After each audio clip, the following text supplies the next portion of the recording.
भाजप आणि ठाकरे एकत्र लढतायत। जागा वाटपात जिथे बंडखोरी झाली तिथे उद्धव ठाकरेंनी बंडखोरांना बाहेरचा रस्ता दाखवला। पण भांडूपमध्ये एक वॉर्ड असा आहे जिथे बंडखोर उमेदवारावर राज ठाकरेंनी कुठलीच कारवाई केली नाहीये आणि यावरनं भाजप आणि ठाकरेंना डिवचायचा प्रयत्न केलाय। बघूया। भांडूपमध्ये राज ठाकरेंचं बंडखोरांना अभय।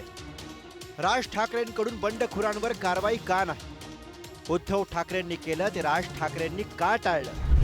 मुंबई महापालिकेच्या प्रभाग क्रमांक 114 मध्ये आता हाय व्होल्टेज ड्रामा सुरू झालाय। ठाकरे बंधूंच्या युतीतर्फे खासदार संजय दिना पाटील यांची मुलगी राजुल पाटील इथून निवडणूक लढवतीये। पण या निवडणुकीमध्ये खरी चर्चा रंगली आहे ती मनसेच्या माजी नगरसेविका अनिशा माजगावकर यांच्या बंडखोरीची। ठाकरे गटाने आपल्या बंडखोरांना पक्षाबाहेर काढलं असलं तरी राज ठाकरेंनी मात्र अनिशा माजगावकर यांच्यावर कोणतीच कारवाई केलेली नाही। याच मुद्द्यावरून आता राजकीय वर्तुळामध्ये उलटसुलट चर्चांना उधाण आलंय। बंडखोरी करून सुद्धा राजसाहेबांचा आशीर्वाद आपल्या सोबतच असल्याचा दावा अनिशा यांनी केलाय। ना अक्कलपट्टी वगैरे अजूनही तसं काही मेसेज आलेला नाही आहे। मी माननीय राजसाहेबांच्या माझे ते प्रेरणास्थान आहेत, त्यामुळे त्यांनी खूप प्रयत्न केलेला माझ्यासाठी मला तिकीट मिळावी म्हणून।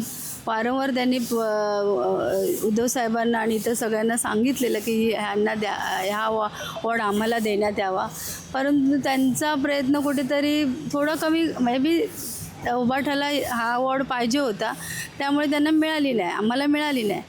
आणि राजसाहेबांचा एक शब्द त्यांनी ठेवू शकले नाहीत ह्याची मला खूप खंत वाटते, म्हणून मी अपक्ष फॉर्म भरायची तयारी केली।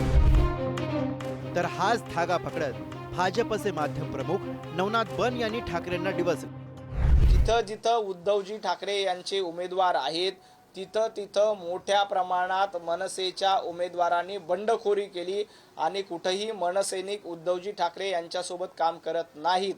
दुसऱ्या बाजूला जिथं जिथं मनसेचे उमेदवार आहेत तिथं तिथं उद्धवजी ठाकरे यांचे उभाटा गटाचे सैनिक हे मनसेचं काम करत नाही। दोघांमध्ये मोठी दुही बघायला मिळते। अनिशा माजगावकर या अनुभवी माजी नगरसेविका आहेत, तर राजुल पाटील या पहिल्यांदाच निवडणुकीच्या रिंगणात उतरल्या। राज ठाकरेंनी कारवाई का टाळली हा प्रश्न आता विरोधकांकडून विचारला जातो। त्यामुळे भांडूपच्या या प्रभागात आता नक्की कोण बाजी मारणार याकडे लक्ष असेलच, पण या लढतीमुळे जवळ आलेली मनं दुरावणार का याकडेही लक्ष ठेवावं लागेल। ब्युरो रिपोर्ट, पुढारी न्यूज, मुंबई।